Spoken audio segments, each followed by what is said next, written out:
Welcome to Frank Bruno Law. I am Frank Bruno. I'm an elder law and probate attorney. I've mentioned before that I have an associate in my office and he handles contested guardianship, contested probate matters, and matrimonial actions. We have a divorced client presently in the office and we work in tandem on these cases. Now, the client came in today into my office so upset, concerned, and very nervous because she has a power of attorney with the agent of her power of attorney being the husband that she's in the middle of the divorce with. She has a will. He's her executor. Her husband that she's battling with is her healthcare proxy. She was so nervous because she just realized it. She located the documents, thought about it. Actually, she located copies. And her concern was that if some tragic event happened, he could pull the plug on her while she's going through the divorce. So I spoke to her about this. I think I reassured her. We're going to put in place, effective immediately, revocations. We're going to revoke the power of attorney. I told her to go back home and come in tomorrow and find me the original documents.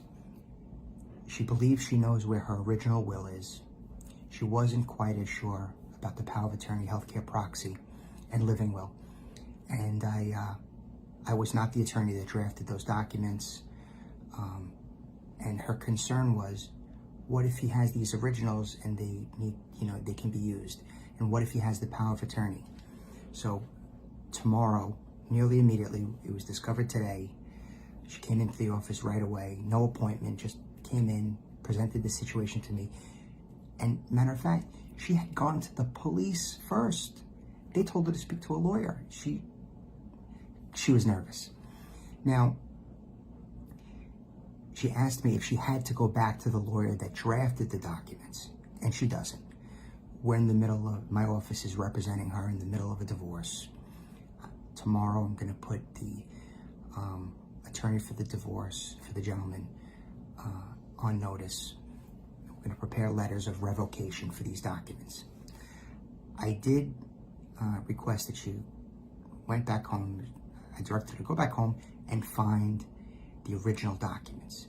Because if we have the original documents, then that'll give her a peace of mind that we could really destroy the documents, right? Rip up the power of attorney. And I would still send out the letter of revocation just in case the gentleman wanted to use a copy. Now, really this is the right course of action.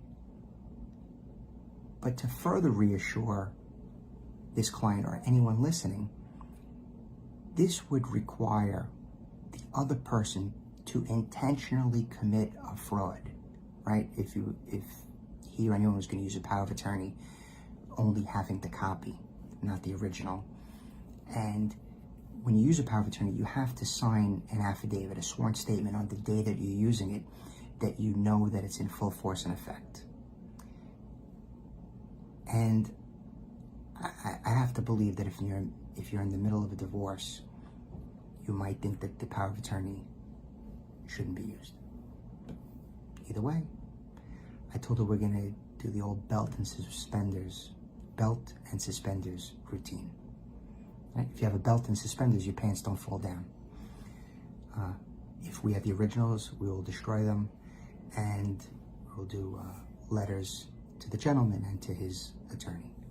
So maybe there's more than belt and suspenders. I need a third thing. Safety pins.